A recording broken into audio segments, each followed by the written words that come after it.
और मेरा बजट 160 से लेके 170 तक था। अल्हम्दुलिल्लाह मैंने इसको फ्री डिलीवरी और फ्री इंस्टॉलेशन कैरोफोर से करते करते लॉक किया है। जहन में रखिएगा कि जितना गुड़ डालेंगे उतना मीठा होगा, लेकिन कुछ ज़्यादा मीठा हो जाए तो वो सेहत के लिए अच्छा नहीं होता। So stick with your budget. जी सब बिस्मिल्लाहिर्रहमानिर्रहीम, अस्सलाम वालेकुम। क्या हाल चाल है आप सबका? ठीक ठाक है, मज़े में, बेहतरीन है, गुड ऐसे ही होना चाहिए। आप जैसे जानते हैं कि सोलर की सीरीज़ के बाद मैं इस चीज़ में भी इंटरेस्टेड था कि मैंने एसी कौन सा लेना, और उसके बाद फिर मैंने कुछ पोल्स भी कराए यूट्यूब पे अपनी कम्युनिटी के साथ, और उसके अंदर फिर हमने इसको नैरो डाउन करके एक कैनवुड के एसी का फाइनल डिसाइड किया। लेकिन जब मैं वो एसी ले रहा था, जिस प्रोसेस और जिन मुश्किलात से मैं गुजरा, उससे रिलेटेड मैंने कहा मैं आपके साथ आज अपना एक्सपीरियंस शेयर करता हूँ, जिसके अंदर है कि there should be a proper guide how to buy an AC in 2024। आज की वीडियो में मैं कोशिश करूंगा, क्योंकि I am not a technical person, तो मैं ज़्यादा टेक्निकलिटी के अंदर नहीं जाऊंगा। हम नहीं उसमें फंसेंगे। एक आम आदमी की, लेमैन के लिए हम बात करेंगे, उसके लिए बहुत आसानी होगी इंशाल्लाह ये फैसला करना कि भाई एसी कौन सा लेना है। और ये कुछ ऐसी 2024 तो एक अभी रिसेंटली इस वक्त मई चल रहा है ना, क्योंकि गर्मियाँ आ गई हैं और इस वक्त एसी की फिर डिमांड भी बढ़ी, और पीपल आर थिंकिंग कि भाई किस तरीके से कौन सी चीज़ों को मद्देनज़र रखना चाहिए एसी ख़रीदते हुए,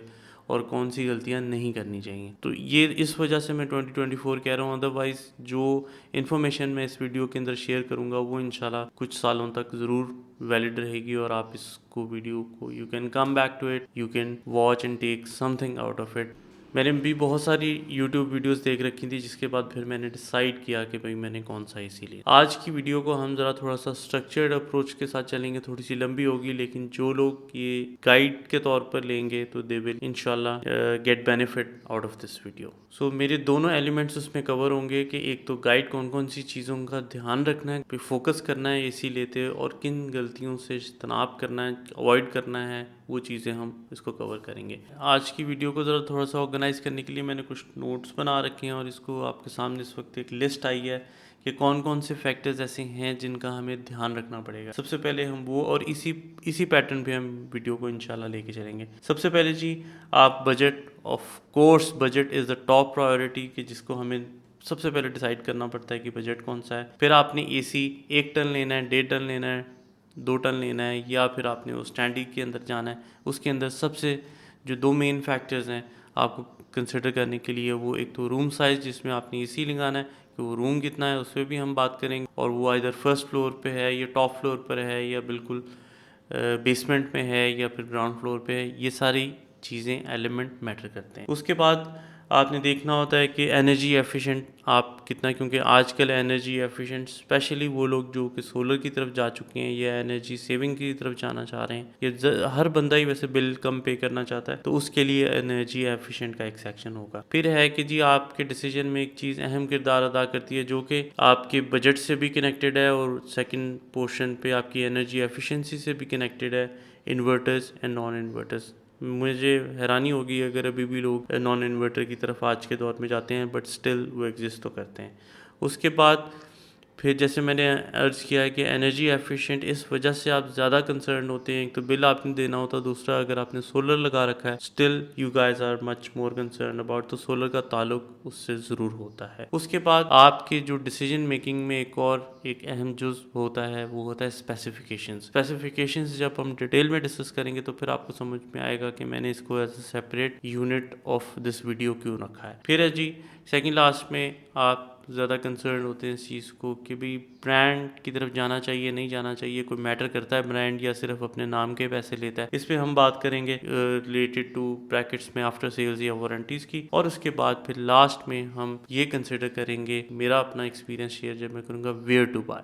ये सारी चीज़ें कितनी होगी, 1 2 3 4 5 6 7 8, ये 8 पॉइंट्स हैं। 8 के साथ भी हो सकते हैं by the end of the video, 10 भी हो सकते हैं। और फिर उसके बाद कुछ एलिमेंट्स ऐसे हैं जो गलती आपने नहीं करनी। एक तो है ना कि भेड़ चाल में नहीं पड़ना, जो जिस तरफ सारे जा रहे हैं आपने वो काम कभी नहीं करना। आपको अल्लाह ने अकल दी, आप अपना सर्वे करें, सारी चीज़ें करें। ब्रांड्स की तरफ आंखें बंद करके भागना नहीं है, क्योंकि ब्रांड्स भी होते हैं, फिर सब ब्रांड्स भी होते हैं, फिर उसमें आपको ज़्यादा सफ़र करना पड़ता है, और बाज़ अवत आप ब्रांड की एक्स्ट्रा मनी पे कर देते हैं जो कि जस्टिफाइड नहीं होती। एक ये चीज़। दूसरा, सेल्स पर्सन, मैं बड़ी रिस्पेक्ट करता हूँ सेल्स पर्सन की, बड़ी मेहनत करते हैं वहाँ खड़े होके, लेकिन वो बहुत सा अच्छा आपको गाइड करते हैं, कंपनी की तरफ से ऑथराइज़ होते हैं या उस प्लेटफॉर्म की तरफ से ऑथराइज़ होते हैं जिस जगह पे वो ब्रांड्स काम कर रहे हैं, डिफरेंट मल्टीपल ब्रांड्स काम कर रहे हैं।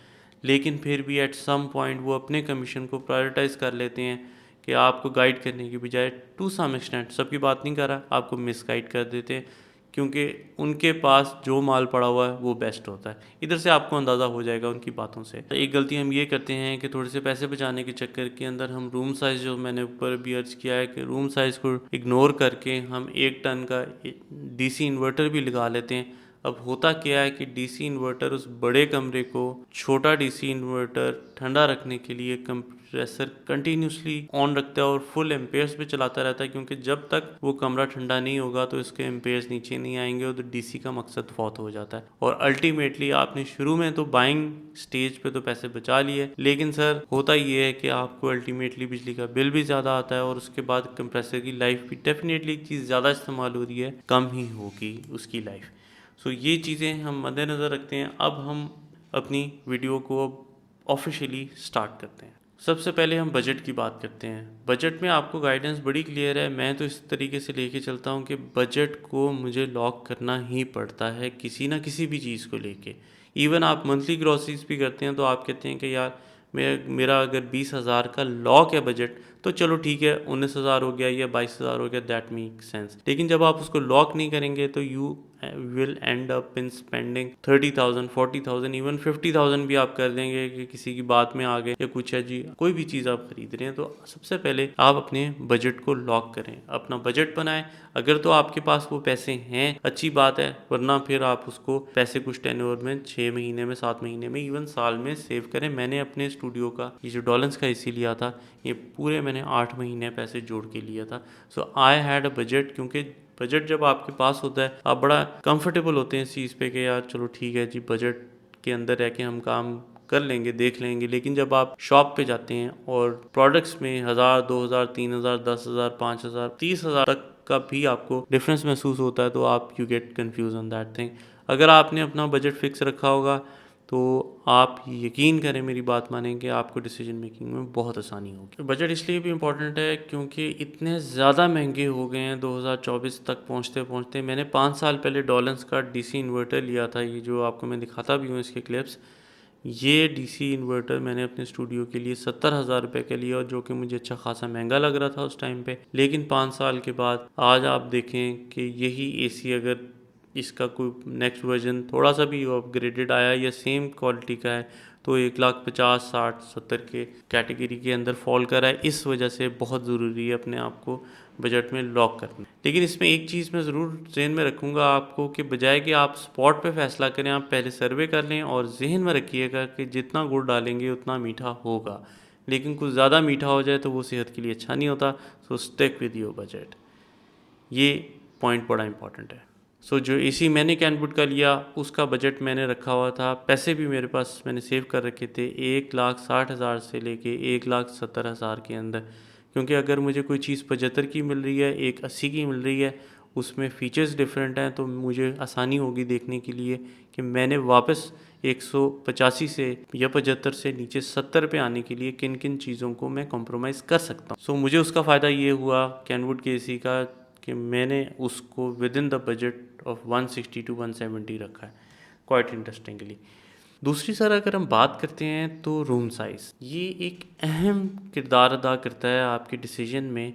अब रूम साइज़ और जो एसी की एक मेजरमेंट होती है टन का हिसाब, टन पे अगर मैं बात कर लूँ तो बहुत पुराने ज़माने के अंदर, अगर आप जानते होंगे, हिस्ट्री यही कहती है कि ये टन का कॉन्सेप्ट एसीज़ के अंदर, एयर कंडीशनर्स के अंदर आया कहाँ से? आया इधर से है सिंपल कि एक टन का बर्फ़ का क्यूब हुआ करता था, उससे वो लोग अंदाज़ा लगाते थे कि ये तकरीबन कितने बड़े स्क्वायर फुट एरिया के लिए आपको काम देने वाला है। उस दर से वो कॉन्सेप्ट निकला और आज भी वही कॉन्सेप्ट चल रहा है कि 1 टन का एसी, 1.5 टन का एसी, 2 टन का एसी या इससे भी 4 टन के भी एसी होते हैं, कितने एरिया को कवर करने के लिए बेहतरीन होते हैं। ना सिर्फ स्क्वायर फुट मैटर करता है रूम के लिए, बल्कि ये भी मैटर करता है कि अगर आपका फर्स्ट फ्लोर पे है या टॉप फ्लोर पे है, बास का थर्ड फ्लोर्स भी होते हैं या ऑफिसेज होते हैं 8-8 मंजिला, टॉप फ्लोर पे है, डायरेक्ट धूप पड़ेगी, 3 साइड से धूप पड़ेगी, सिर्फ ज़मीन की साइड से नहीं पड़ेगी,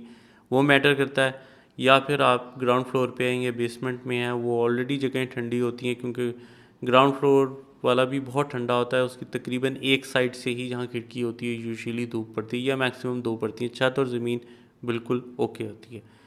वो मैटर करती है चीज़ कि आपका कौन से फ्लोर पे करता है, तो आप वहाँ से डिसाइड कर सकते हैं कि 1 टन पे जाना है या 2 टन पे जाना है या 4 टन पे जाना है या 3 टन पे, जो भी होगा वो आप कर सकते हैं। मैं आपको आइडिया दे देता हूँ कि किस तरह जर्नल परसेप्शन के तौर पे एक डिसीजन में हेल्प होता है कि अगर आपका 150 स्क्वायर फुट तक की जगह है, उसके लिए 1 टन काफ़ी होता है, उससे ऊपर जाने की ज़रूरत नहीं है। लेकिन अगर अप टू 150 स्क्वायर फुट, यानी 0 से लेके 150 स्क्वायर फुट तक, छोटी छोटी दुकानों में आपने 1 टन के एसीज देखे होंगे। बहुत छोटा सा एक कॉरिडोर सा होता है, उसमें एक ही बंदा बैठा होता है, हार्डली 2 कस्टमर्स बैठ सकते हैं। उसके लिए वो एसी परफेक्ट है। फिर भी उससे बड़े में अगर हम चले जाएं तो अप टिल 150 स्क्वायर फुट के लिए 1 टन का एसी काफ़ी होता है। उसके बाद अप टू 250 स्क्वायर फुट, या आप चलें थोड़ा सा एक, अगर आप अपने आप को लिवरेज देना चाह रहे हैं तो ग्राउंड फ्लोर पे हैं या बेसमेंट पे हैं, तो 300 स्क्वायर फुट तक का भी 1.5 टन का डीसी इन्वर्टर बेहतरीन काम कर सकता है। ये स्टडीज़ के बाद ये चीज़ निकली है जो मैंने सर्वे किया। और उसके बाद अगर आपका इससे 400 स्क्वायर फुट है या उससे बड़ा है, तो डेफिनेटली सर फिर आपको 2 टन की तरफ जाना पड़ेगा। इसके बाद अगर आप कमर्शियल उसके अंदर चले जाते हैं तो फिर आपको स्टैंडीज़ नज़र आती हैं। स्टैंडीज़ के साथ कोई कम्बिनेशन होता है, 1.5 टन या 2 टन के एसीज भी लगे होते हैं बैंक्स वगैरह में। तो ये चीज़ आपने जहन में रखनी है कि ये कुछ ऐसे मामलात होते हैं कि room size and room location does matter आपके डिसीजन के अंदर। नेक्स्ट पॉइंट पे जाने से पहले मैं एक चीज़ ज़रूर मेंशन कर दूं कि आप ये मेजर कैसे कर सकते हैं कि कितना स्क्वायर फुट है। जो लोग नहीं जानते उनके लिए बहुत सिंपल है कि आपने उसकी लेंथ और विड्थ कमरे की लेनी है। अब मेरा कमरा था ग्राउंड फ्लोर पे, बिल्कुल इसको कहीं से धूप नहीं पड़ती सिवाय खिड़की से एक इनडायरेक्ट धूप आती है। 13 फुट उसकी चौड़ाई थी और लंबाई उसकी 14 फुट थी, तो मेरा बन जाता है ये तकरीबन 182 स्क्वायर फीट। इसके लिहाज से 150 और 250 के बीच में मुझे ये बिल्कुल परफेक्टली सूट कर रहा था कि मैंने कैनवुड का 1.5 टन का एसी लिया। This is little bit technical, लेकिन इतना भी नहीं है कि तुसी इन चेक ही नहीं कर सकते। It's very easy. तो और उसके अलावा जब मैंने इसकी कैलकुलेट किया कि चलो जी 1.5 टन की कैटेगरी में क्या मेरा बजट इजाज़त देता है, फिर आपने वापस कनेक्ट करना है ना अपने ओरिजिनल उस चीज़ के साथ, क्या आपका बजट इजाज़त देता है इस चीज़ का। मैंने कहा हाँ जी बिल्कुल देता है। जो इस वक्त मार्केट में मैं सर्विस कर रहा हूँ, मैंने 1 महीना सर्वे किया था, सर्विस कर रहा हूँ, तो उसके लिहाज से 1.5 टन का एसी मेरे बजट के अंदर आता है और 182 स्क्वायर फीट को भी कवर करता है। अगले 3 पॉइंट्स जो हैं हम उनको इकट्ठे डिस्कस कर लेते हैं, कॉमन पूल करके ज़रा आसानी होगी, क्योंकि बहुत ज़्यादा इंटर रिलेटेड है। एक तो एनर्जी एफिशिएंट होता है, सोलर से इसका ताल्लुक क्यों होता है, और उसके अलावा तो मैंने उसके कुछ पॉइंट्स लिख रखे हैं कि हम ये साथ डिस्कस करेंगे तो ज़्यादा ईजी हो जाता है। कि सोलर का ताल्लुक इस वजह से था मेरे लिए, मेरे फैसले के अंदर, कि मैंने सोलर रिसेंटली लगवाया अल्हम्दुलिल्लाह, और उसके बाद मैं कोई ऐसी चीज़ लेना चाह रहा था एसी जिससे मैं मैक्सिमम यूज़ कर सकूं, बजाय कि मैं नॉन इन्वर्टर एसी मेरे पास है उसको मैं चला के ज़्यादा यूनिट्स कंज्यूम करूं। तो ज़्यादा देर के लिए अगर मैं इन्वर्टर चलाऊं उसका फिर भी बिल शायद नॉन इन्वर्टर से कम आएगा, लेकिन सोलर की हेल्प की वजह से आइदर आप सोलर पे डायरेक्ट चला रहे हैं या इनडायरेक्ट चला रहे हैं। इसमें मैं ज़्यादा लंबी बात नहीं करूँगा कि अगर हाइब्रिड है तो डायरेक्टली आप सूरज के टाइम पे भी चल सकता है एसी, लेकिन अगर मेरी तरह ऑन ग्रिड सिस्टम है सिर्फ, जिसके अंदर लाइट जाती है तो सब बंद हो जाता है, तो फिर उसके अंदर ये है कि आप यूनिट टू यूनिट कंज्यूम करके, मकसद वही है कि एनर्जी एफिशिएंट होना चाहिए। अब नॉन इन्वर्टर एसीज तो बहुत ही रेयर लोग यूज़ करते हैं, मैंने बहुत कम देखा है। तो डीसी इन्वर्टर के अब तो वो भी उनकी प्राइसेस नीचे आ चुकी हैं कंपैरेटिवली।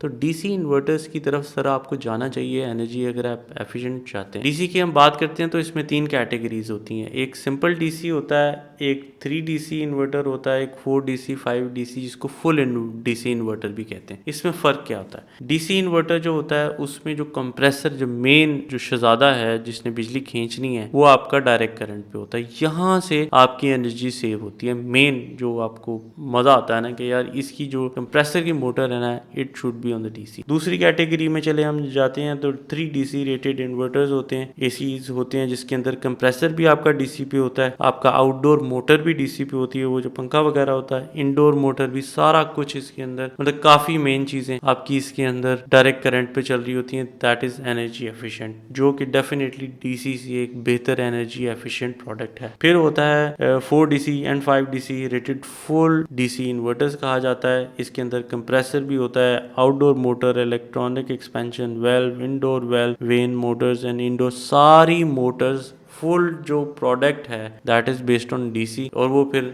चलता है एसी के ऊपर है, लेकिन वो उसके अंदर टेक्नोलॉजी ऐसी होती है कि ये बेस्ट होता है और इसकी प्राइस भी सबसे बेस्ट होती है। ज़ाहिर बात है एक जो टेक्नोलॉजी बढ़ती जा रही है वो ये फिर कनेक्टेड हो गया ना कि इन्वर्टर्स नॉन इन्वर्टर के तो आप निकाल ही दें, जेन में रखनी है, और फिर again you need to stick with your budget. इसलिए अगर आप मैं सिंपल बात करूं तो अगर आप वैसे ही डीसी इन्वर्टर की तरफ जा रहे हैं तो आपको ज़्यादा सरखपाई करने की ज़रूरत नहीं है। बाकी डब्बों पे क्या लिखा होता है 60% एनर्जी एफिशिएंट है, 75% है या 60% है, वो इन्हीं चीज़ की बेसिस पे हो रहा होता है जो मैं अभी हमने आपके साथ डिस्कस किए हैं कि ये डीसी, हाफ डीसी या फुल डीसी आप इसको कह लें।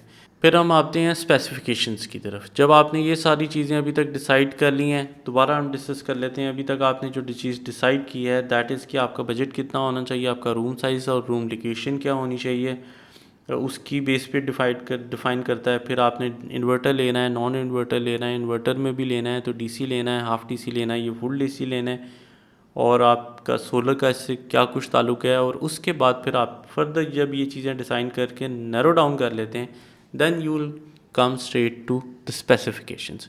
अब ये वो पॉइंट है जो बजट से रिलेटेड मैं दोबारा कनेक्ट कर रहा था पहले भी, कि आपकी स्पेसिफिकेशंस में कुछ चीज़ें ज़रूरी होनी चाहिए, कुछ चीज़ें ऑप्शनल होनी चाहिए कि ठीक है बजट में आ गई तो ओके, और कुछ चीज़ें बिल्कुल माइनस हो जानी चाहिए। स्पेसिफिकेशंस की हम बात करते हैं, उसमें शुरू से ये मैं कॉन्सेप्ट को लेके चल रहा हूँ। अब आपको ये टेम्परेचर से रिलेटेड काफ़ी बात सुनने को मिली होगी कि इसमें एक बड़ा अजीब सा कंफ्यूजिंग चीज़ है कि T1, T2, T3 आपने ये ज़रूर सुना होगा आजकल। ये सिर्फ इस पे इतना कोई टेक्निकल चीज़ नहीं है, इतने परेशान होने वाली बात नहीं है, एक्स्ट्रा पैसे नहीं घबरा के देने। टेम्परेचर जिस रीजन का जितना है उसके लिहाज से वो उतना ही एफिशिएंट चीज़ बनाई गई है। अब इसमें कन्फ्यूजन क्या है, सबसे पहले जी T1 है, T2 है, T3 ऐसे होना चाहिए, लेकिन T2 की अगर हम बात करें तो वो सबसे पहले सबसे ठंडे इलाके के लिए होता है। उसके अंदर क्या है जी, कोल्ड क्लाइमेट के लिए है जिसमें 10 डिग्री से लेके 35 डिग्री तक। पाकिस्तान में तो वैसे ही ये T2 वर्केबल ही नहीं है। यूके वगैरह की साइड पे जो यूनाइटेड किंगडम है वो ज़रा ठंडा इलाका है, या इसके अलावा दुनिया में और भी जो ठंडी जगह हैं उसमें अगर आप इसकी हीट एंड कूल की बात करते हैं तो -7 से लेके 35 डिग्री तक है। तो ये पाकिस्तानियों के लिए तो कुछ ज़्यादा इतनी रेलिवेंट नहीं है, हालांकि इसको T1 होना चाहिए था, लेकिन बहरहाल अब हम बात करते हैं T1 की, मॉडरेट क्लाइमेट। अब फड्डा कहाँ पाकिस्तान में चलता है, T2 और T3 के अंदर जो है ना वो आपको सेल्समैन कंफ्यूज करके आपको कहते हैं कि यार I should pay an extra 10,000 5,000 जो भी है। नहीं यार, ज़रूरत नहीं है। मॉडरेट मीडियम लाइज क्लाइमेट के लिए है ये, जिसके अंदर 18 डिग्री से लेके 43 डिग्री तक परफेक्ट टेम्परेचर है, जो कि पाकिस्तान के अंदर आपको डिफरेंट लाहौर जैसे इलाके के अंदर चले, सक्कर वगैरह साइड पे अगर सिंध पे चले जाएं तो ज़्यादा गर्मी होती है, लेकिन लाहौर पंजाब की साइड पे इतना ज़्यादा ठीक है, 45 47 तक भी चला जाता है। तो रेयर डेज होते हैं, हर रोज़ नहीं होता। इसी तरीके से अगर जो हीटिंग की हम बात की जाए तो -7 से लेके, जो कि पाकिस्तान में कभी नहीं होता, वो दैट लाहौर में कभी नहीं होता, पंजाब में अप टू 43 44 45 तक जाता है। उसके बाद आता है जिसका ज़्यादा बहुत रौला आजकल डला हुआ है, जिसमें आपको कंफ्यूज भी किया जाता है। मुझे कुछ सेल्स पर्सन ने, I am thankful to them, जिन्होंने मुझे गाइड किया कि सर आप T3 में क्यों एक्स्ट्रा पैसे देना चाह रहे हैं, क्या आपने आप बात सुनी है, कोई ज़रूरत है लाहौर में 52 53 टेम्परेचर में आपका एसी बेहतरीन काम करेगा आउटडोर इंडोर? नहीं, मैंने कहा नहीं ऐसा तो ज़रूरत नहीं है। तो कहते why what's the point of paying extra money on that. मैंने कहा ठीक है जी, मेक सेंस। तो वो होता है हॉट क्लाइमेट के लिए। इसके अंदर भी ये होता है कि जैसे मेरा जो स्टूडियो का इन्वर्टर है वो फर्स्ट फ्लोर पर है, और स्टूडियो मेरा और छत पे मैंने रखा हो तो डायरेक्ट धूप होती है, तो मुझे उसको कवर करना पड़ता है। आउटडोर को भी कवर कर लें फिर भी बहुत चीज़ें बेहतर होती हैं। जबकि अब हमने ग्राउंड फ्लोर पे जो इंशाल्लाह अभी हमने लगाया है कैनवुड का, वो ऑलरेडी शेडेड उसके अंदर है, उसमें कोई टेंशन नहीं होगी। तो ये एक मेन चीज़ होती है। दूसरी स्पेसिफिकेशंस में जो इम्पोर्टेंट पॉइंट है कि हीट एंड कूल, मोस्टली जो है ना इन्वर्टर्स, डीसी इन्वर्टर्स अब हीट एंड कूल दोनों ऑप्शंस के साथ आते हैं। तो अब जब सोलर लगा है तो वैसे तो लाहौर में बहुत कम ही स्पैन होता है, 1-1.5 महीने का एक्सट्रीम वेदर का, कोई 1-2 टेम्परेचर होता है, उसके अंदर आपके पास ऑप्शन अवेलेबल होनी चाहिए। ये अगेन ये है कि अगर आपको फिर भी सस्ता मिल रहा है कूल ओनली तो गो फॉर इट। अदरवाइज़ अब गैस भी महंगी होती जा रही है, तो अगर आपका सोलर भी लगा हुआ तो यूनिट कंजम्पशंस को मैनेज करने के लिए उसके लिए फिर आप हीट एंड कूल ऑप्शन की तरफ जा सकते हैं। सर्दियों में भी 1-1.5 महीना चल सकता है। फिर तीसरा पॉइंट होता है, बहुत ज़्यादा आजकल ये सेलिंग पॉइंट बनाया हुआ है कि जी वाईफाई स्मार्ट चीज़ आपके पास होनी चाहिए।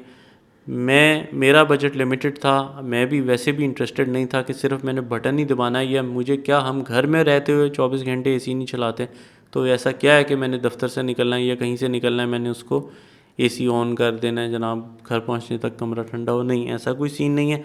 आई was not interested, so I didn't opted for that thing.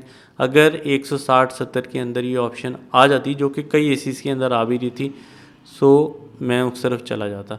लेकिन एक एडिशनल चीज़ थी जिसको मैं फोरगो कर सकता था अपने बजट को जहन में रखते हुए, कौन सी चीज़ को हम छोड़ सकते हैं, कौन सी को नहीं, याद है मैंने पहले बात की थी।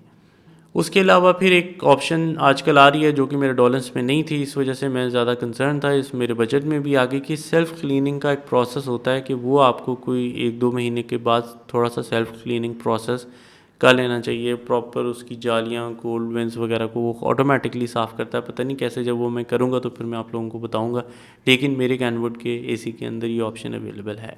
फिर ये है वोल्टेज का इशू। पाकिस्तान के अंदर आप अंदाज़ा है आपको इस चीज़ का अच्छी तरह कि 220 वोल्ट वैसे तो ऑफिशियली है, लेकिन ये 220 से 230-40 पे भी चली जाती है और 100 पे भी आ जाती है, 150-160 पे भी आ जाती है। तो आपने ये भी ज़हन में रखना है कि स्पेसिफिकेशंस आपकी एसी की क्या आपको इजाज़त देती हैं कि इस वेरिएशन को कवर अप कर सके। जैसे मेरा एसी आपने बहुत शुरू में देखा होगा कि एसी के अंदर मेंशन है कि 156 से लेके और ये 220 तक भी लो वोल्टेज पे भी काम करता है और हाई वोल्टेज पे भी ये कुछ ना कुछ जाके मैनेज कर लेता है।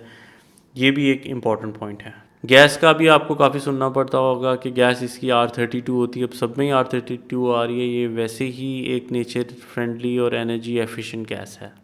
All good. अब अगर मैं अपने स्पेसिफिक उसकी मैं बात करता हूँ, ये तीनों जो अगली मैं 3-4 पॉइंट्स बताऊँगा, ये वो पॉइंट कैटेगरी हैं कि जिनको आप इग्नोर भी कर सकते हैं। अगर आप इस चीज़ के चक्कर के अंदर महंगी चीज़ ख़रीदें तो डोंट गो फॉर इट। आपने जहन में रखना है कि डीसी टेक्नोलॉजी होनी चाहिए, T1 होना चाहिए, T3 होना चाहिए, जो भी है उस पर आप जितना पैसा खर्च करना चाहें कर लें। लेकिन ये जो चीज़ें कि 4D एयर फ्लो चारों तरफ कमरे में फैलाएगा, उसने एक तरफ नुक्कड़ में भी लगा दो, मेरा कॉर्नर पे लगा हुआ आपने जैसे देखा है, वो भी ओके है, कोई मसला नहीं है। आई फील फंक्शन एक शशके वाली बात है कि कैन बूट के इसके अंदर था, लेकिन ये एक ऐसा कोई पॉइंट नहीं था जिसने मेरे डिसीजन मेकिंग में मुझे हेल्प किया। कॉन्सेप्ट ये है कि आपका ये जो रिमोट है ये आप जिस जगह रखेंगे तो ये उस इलाके की, उस जगह की स्पेसिफिक एनवायरनमेंट को गेज करेगा कि इस वक्त ये किस टेम्परेचर में पड़ा हुआ है। अगर तो ये ज़्यादा टेम्परेचर इसको कमरे में फ़ील हो रहा है तो ये ऑटोमेटिकली डीसी इन्वर्टर को बढ़ा देगा, उसकी परफॉर्मेंस को टर्बो पे ले जाएगा। अदरवाइज़ अगर उसने देखा है कि ये एक अच्छी इस वक्त हेल्दी इन्वायरमेंट चल रही है जो कि इन्होंने सेट किया हुआ है कि 24 या 25 पर होना चाहिए, अगर वो 24-25 हो गया तो ऑटोमेटिकली एम्पेयर्स को ड्रॉप कर देगा। ये वैसे कुछ में ऑप्शन थी, अगेन महंगे थे वो, जिसमें आपके एम्पेयर्स लॉक हो सकते हैं, वो तो बहुत ही एनर्जी एफिशिएंट होते हैं, लेकिन वो बहुत महंगे थे, मेरे बजट से बाहर थे। इस वजह से मैंने कहा चलो जी आई फील पे गुजारा कर लेते हैं। गोल्ड फेंस, ये भी वैसे ना इतना कोई इग्नोरेबल चीज़ नहीं है। Gold fence is a good thing, ताकि उसमें रस्टिंग वगैरह कुछ भी ना हो, वो भी आपको काफ़ी ज़्यादा हेल्प आउट करता है। एक लंबे अरसे के लिए आपके लिए आपकी एक अच्छी प्रोडक्ट बन जाती है। फिर है कि लॉन्ग डिस्टेंस एयर फ्लो, ये भी एक चीज़ है जो कि ऑलमोस्ट सब में ही आ रही है, कोई ऐसा कोई यूनिक एलिमेंट नहीं है जिसकी वजह से आप कहेंगे नहीं जी असी तो इनू उत्ते लैके जाना है तो असी I am happy to pay extra money for that thing, नहीं। उसके बाद sir brand after sales warranty, brands की तरफ जाना चाहिए, लेकिन मोहतात होकर जाना चाहिए। ब्रांड कोई ना कोई वजह होती है कि एक्स्ट्रा मनी वो ले रहे होते हैं, क्योंकि उन्होंने कई सालों में एक बिज़नेस डेवलप किया होता है, एक एक्सपीरियंस होता है उनके पास। और जो सबसे चीज़ आपने जहन में रखनी है, खाली ब्रांड पे नहीं जाना, आपने ये भी देखना है कि क्या ये आपको अच्छी आफ्टर सेल सर्विसेज दे रहे हैं, इनका एक जो बेस है पाकिस्तान में प्रॉपर है, क्या ये आफ्टर सेल सर्विसेज के साथ आपकी जो डिफरेंट प्रोडक्ट्स होते हैं इसी के अंदर, जैसे आपके कंप्रेसर हो गया, बाकी पार्ट्स हो गए, क्या ये इन आपको प्रॉपर इनकी वारंटीज़ दे रहे हैं? If good, go for it. ये चीज़ें ज़रूर आपने ब्रांड में मद्देनज़र रखनी है। अच्छा, इसमें एक और भी चीज़ मैंने देखी है, मैं अभी फ़िलहाल मुझे याद तो नहीं है, लेकिन ना इसमें एक इन्वायरो था, ग्री का था शायद, वो हायर का एक फर्दर कोई इको था। तो उसमें ये भी जहन में रखनी है कि जी वो आपको कह रहे होते हैं कि इसका जी मेन ब्रांड ये है, ये इसका सब ब्रांड है।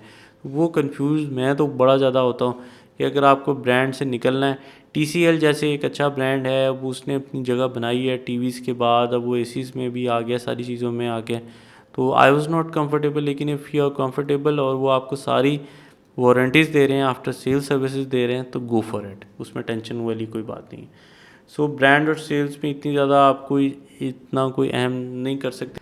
अब जो मेन पॉइंट वीडियो के लास्ट हिस्से में आ रहा है वो बहुत ज़रूरी है, आपने मद्देनज़र रखना है कि भी कहाँ से बाय करें। कहाँ से बाय करने का सवाल, इसमें मैं तो बड़ा क्लियर होता हूँ, मैं हमेशा ऑथराइज्ड डीलर से ही लेता हूँ। मैं नहीं कह रहा कि स्मॉल बिजनेस को सपोर्ट नहीं करना चाहिए या खुदा न खास्ता वो सारे धोखे देते, नहीं।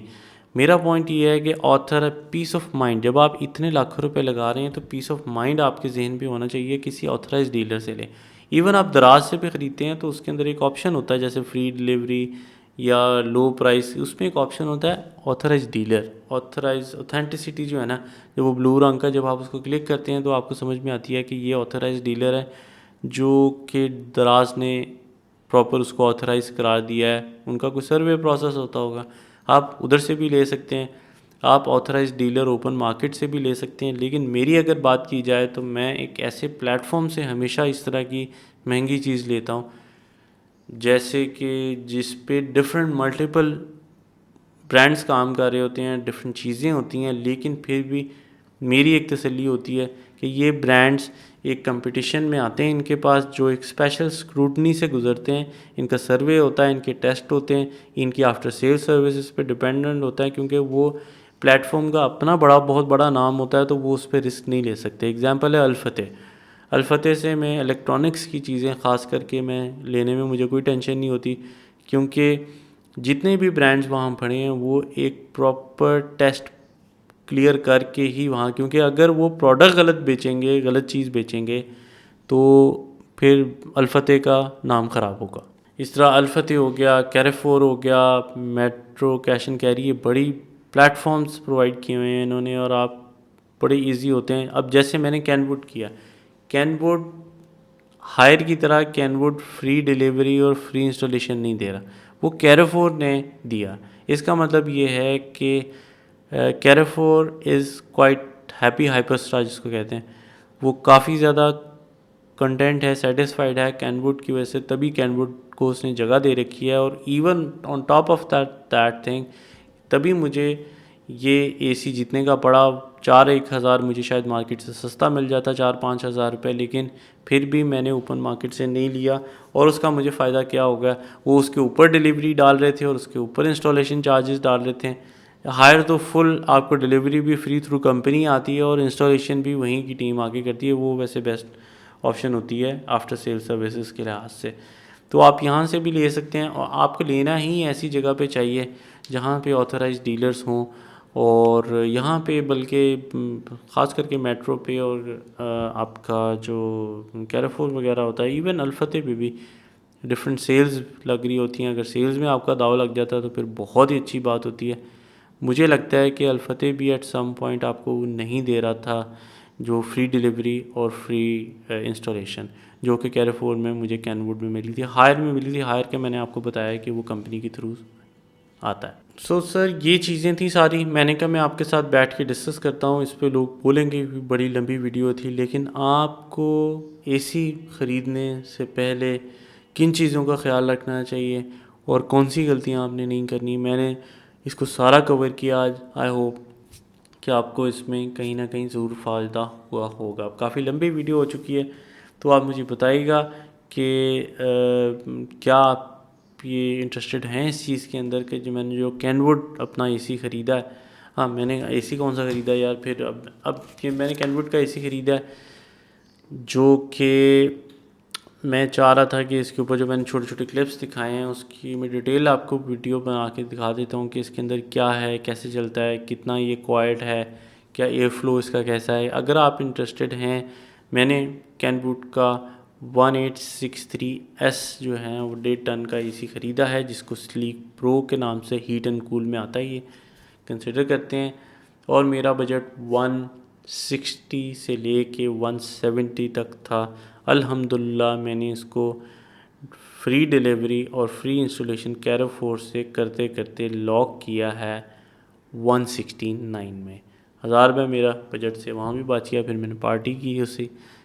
तो ये अगर आप इंटरेस्टेड हैं कि मैं स्पेसिफिक बिल्कुल डेडिकेटेड वीडियो अपने KES 1863S जो मैंने एसी लगवाया उस पर बनाऊँ, तो मैं फिर उसको डिटेल में वीडियो बना सकता हूँ, ताकि मेरे बहन भाइयों की हेल्प होगी। मैंने हायर के ऊपर इसको प्रायोरिटाइज सिर्फ़ और सिर्फ एक चीज़ की वजह से किया था, हालांकि मुझे उसमें वाईफाई भी मिल रहा था। मैंने ये किया था कि वो 3 साल पुराना मॉडल था हायर का, ये 2024 का कहीं जनवरी में मॉडल आया और मैंने इसको मार्च में ख़रीद लिया। So that's it from today's episode. अपना ख्याल रखें, बड़ों की इज़्ज़त करें, छोटों से प्यार करें और हमारा इंतज़ार करें। I will see you some other day. Allah हाफिज़।